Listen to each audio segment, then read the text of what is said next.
Hello, I'm Jackie Fox, and welcome to Fox Talks. Today it is oppressively hot, and I'm going to try to keep this as quick as possible, but we have a lot to talk about. And I figured today would probably be a good day to talk about the science behind man made climate change and the arguments against it, and why they all seem to fit the same pattern. And that is that they are an embodiment of scientific illiteracy and basically the Dunning-Kruger effect. It seems like to me people read the headlines of articles and think that they understand them sometimes.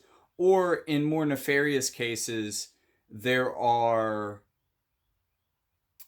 let's say,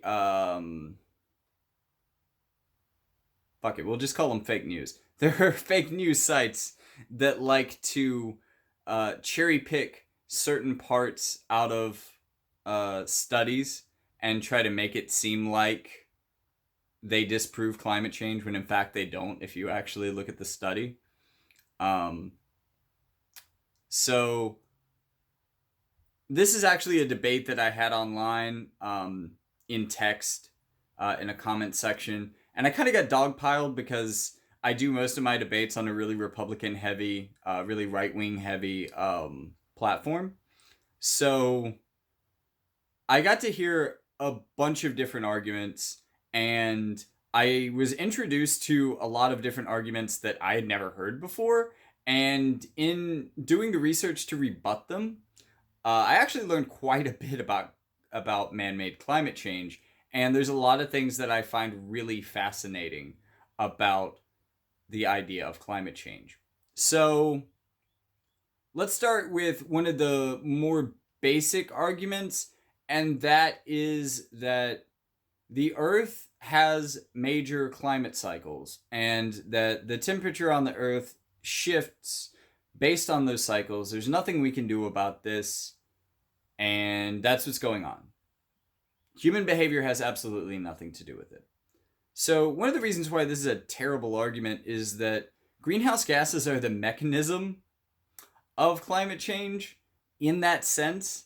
So, it's definitely true that we can affect that, um, both in the negative and the positive. I mean, I would imagine that we could also prevent a natural warming cycle or create a cooling cycle with sufficient control of our environment through technology.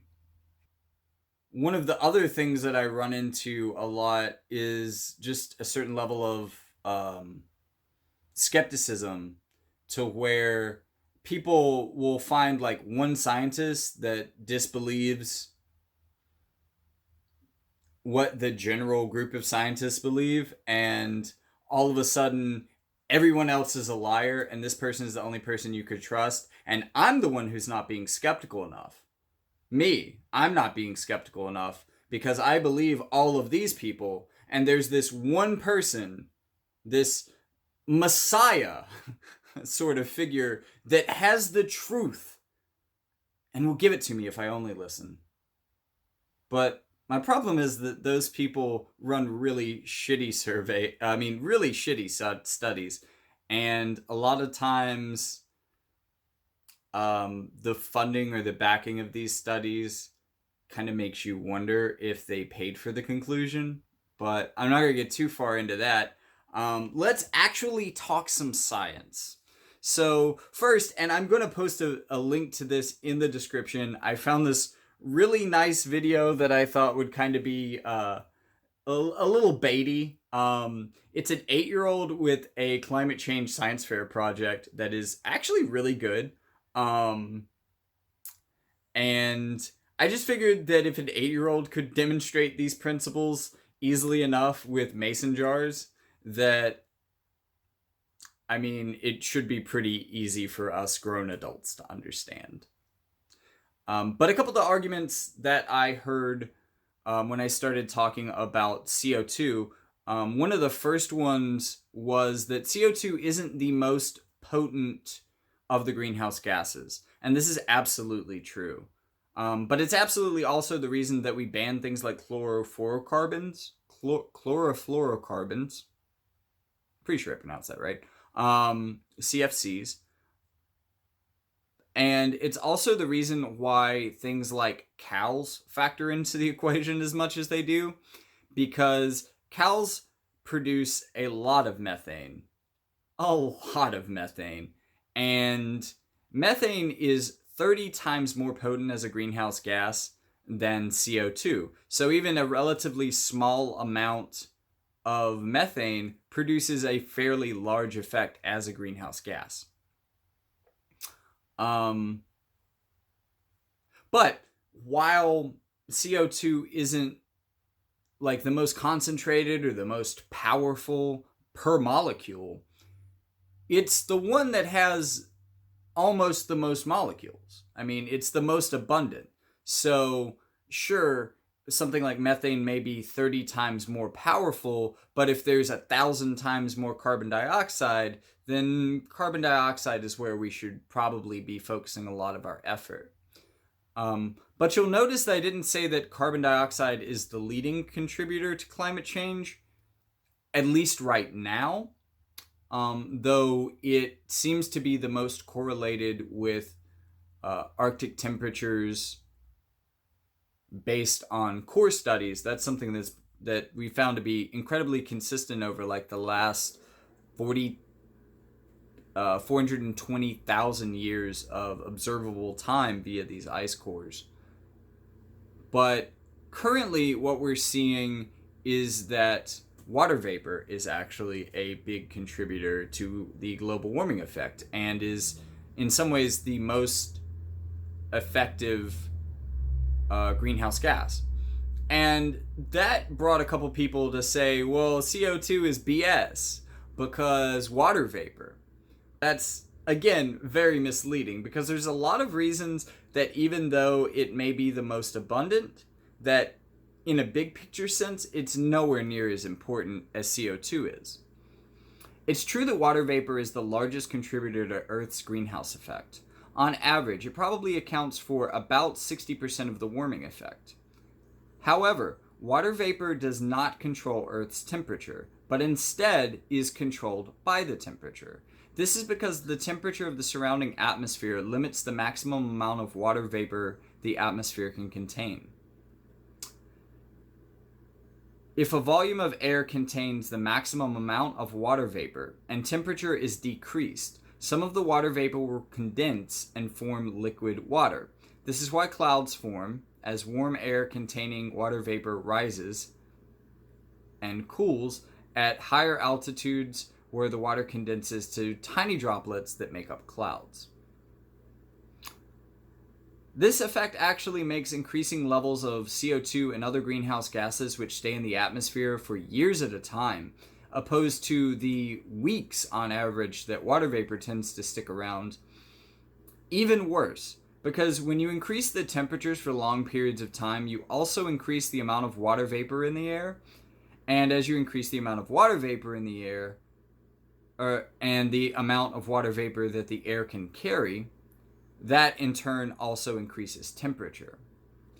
If there had been no increase in the amount of non-condensable greenhouse gases, the amount of water vapor in the atmosphere would not have changed, while all other variables remained the same. The addition of non-condensable gases causes the temperature to increase, and this leads to an increase in water vapor that further increases the temperature. This is an example of a positive feedback loop. The warming due to non-condensable gases causes more water vapor to enter the atmosphere, which adds to the effect of the non-condensable gases, which is basically everything else. And thank God, I think it would be a little bit terrifying if other types of gases just readily condensed and fell from the sky. I mean, we thought acid rain was back, but I feel like it might be particularly dangerous if CO2 rained down from the skies every now and then. I could be wrong. Actually, that might be a blessing. I don't know. Maybe it would help regulate the Earth. I really think that's a tangent, though, and I have absolutely no evidence to back it up. But if you want to tell me a little bit about that in the comments and do some research into it, I would be interested to know what that would be like in theory.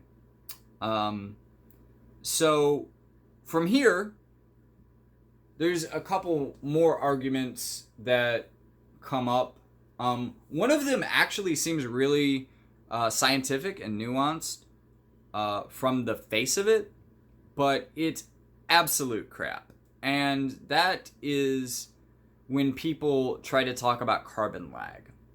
So I think the person that referenced carbon lag in the comments section that I was debating in said that carbon lag shows that CO2 levels don't increase, or at least like don't initially increase in time with temperature. In fact, they lag behind by, I think he said like 100 years. So I look it up, and funny story, it actually lags by 800 years. So my first reaction was like, oh my god, this guy was wrong. But not only that, like, this may actually disprove global warming. And then I kept reading. And this is really the importance of not just looking at a single number and going, wow, that must disprove absolutely everything that everyone else is saying. I have the one answer here in this quippy little soundbite. So, to go back to some scientific studies, and I'm going to include links and scientific papers and stuff like this. I'm going to include links to these in the description, along with that cute little video of the 8-year-old showing us how climate change works. First, when we examine past climate change using ice cores, we observe that CO2 lags temperature. In other words, a change in temperature causes changes in atmospheric CO2. This is due to various processes, such as warmer temperatures causing the oceans to release CO2. This has led some to argue that CO2 lag disproves the warming effect of CO2. However, this line of thinking doesn't take into account the full body of evidence. We have many lines of empirical evidence that CO2 traps heat. Decades of lab experiments reveal how CO2 absorbs and scatters infrared radiation. Satellite measurements find CO2 trapping heat, and surface measurements confirm more radiation at CO2 wavelengths returning to the Earth's surface. So the full body of evidence gives us these two facts. Global warming causes more CO2, and more CO2 causes global warming. The significance by now should be obvious. The CO2 lag is evidence of a climate-positive feedback. So once again, just like I was saying with water vapor, this is one of the dangerous things. This is one of the things that makes predicting exactly how fast we will reach certain levels of warming pretty difficult, because just increasing one variable like CO2 causes other variables to increase. So just follow me on this. We increase CO2. That increases water vapor in the air. Water vapor in the air increases temperature alongside CO2, which allows more water vapor to be stored in the air, allowing the temperature to further increase. At a certain point, this begins to warm up the oceans. Water is actually capable of sucking up and absorbing CO2, and it does this better and better at colder temperatures, and exactly the opposite as it warms up. So as the oceans warm up, they begin to release CO2 into the atmosphere, which increases temperature, which increases water vapor, which causes the oceans to warm, which causes, by the way, the ice caps to melt, which reduces the albedo effect, which means that less solar radiation is being reflected back up into space by reflective ice, and more is being absorbed by dark water. You see where I'm going with this. Like, there's a bunch of feedback effects and problems that are just gonna make this something that can get out of hand really quickly, and that's what a lot of the science is trying to emphasize.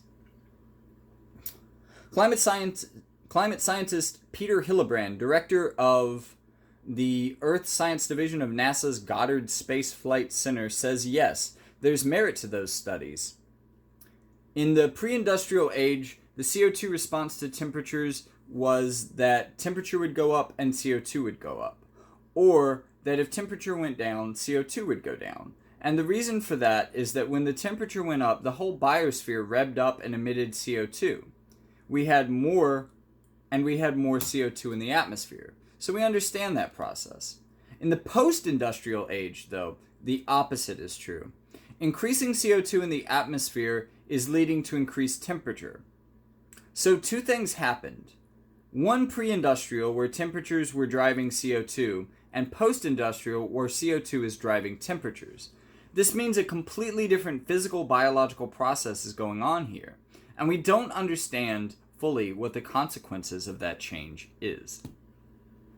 It is a fundamental change to how the Earth works and how the Earth's radiation balance works.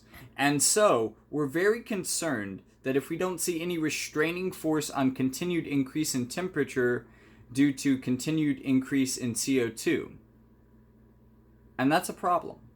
That one actually came from NASA. They have some pretty cool research into all of this stuff. There's an issue that's often misunderstood in the public sphere and media, and it's worth spending some time to explain and clarify it. At least 3 careful ice core studies have shown that CO2 starts to rise about 800 years, or somewhere in a range between 600 to 1,000 years, after Antarctic temperature during glacial terminations. These terminations are pronounced periods of warming that mark the end of ice ages that happen every 100,000 years or so. Does this prove that CO2 doesn't cause global warming? The answer is no. The reason has to do with the fact that warmings take about 5,000 years to complete. The lag is only 800 years. All that lag shows is that CO2 did not cause the first 800 years of warming out of the 5,000 year trend. The other 4,200 years of warming could in fact have been caused by CO2, as far as we can tell from ice core data. Alright, one more source. What is more, CO2 is just one of several greenhouse gases, and greenhouse gases are just one of many factors affecting the climate. There is no reason to expect a perfect correlation between CO2 levels and temperature in the past. If there is a big change in another climate forcing, the correlation will be obscured. The source of this extra carbon was the oceans. And why did they release CO2 as the planet began to warm? Many factors played a role, and the details are still far from clear. CO2 is less soluble in warm water, but its release as a result of warming seawater can explain only part of the increase in CO2, and the reduction of salinity as ice melted would have partly counteracted this effect. A reduction in biological activity may have played a larger role. Tropical oceans tend to release CO2, while cooler seas suck up CO2 from the atmosphere as phytoplankton grow and fall to the ocean floor. Changes in factors such as winds, ice cover, and salinity would have also cut productivity, leading to a rise in CO2. So that really covers that argument pretty well, and also kind of brings back in little bits and pieces of some of the other counter arguments as well, and shows that this is a really big picture, and that when you look at all of the variables of this big picture at once, you get to see that increasing levels, if we as a species rapidly increase the level of CO2 in our atmosphere, we can increase the temperature of the planet rather effectively. And that at a certain point, because of certain feedback loops, this will just begin to take off and take a life of its own. This is what is called the runaway greenhouse gas effect. And this is what a lot of people on the left are talking about. So there you go. So that is pretty much all I have to say on that topic, more or less. I think I'm going to do another video on why veganism is a good response as well to global climate change. Although I have to admit I'm not a vegan, so I'm not really putting my money where my mouth is. But I have a couple suggestions in that video and another study to share with you guys, from which I'm drawing my conclusions. And with all that being said, I want you to get down there and smack that like button if you enjoy this content, if you want to see more videos, if you want to support this channel. Hit the subscribe button as well. At some point, there is going to be a Patreon link in the description of these videos. I've got to get that set up. And honestly, I kind of want to build a little bit of a community first before I feel like I have the right to start asking you for money. But I could really use some, so that I'm not just filming with my cell phone, as you see, so that I'm able to get software for editing, etc., etc., etc. I would really like to make a very polished channel for you guys, but as we live in a capitalist system, I've got to beg for money to be able to do that. So here we are.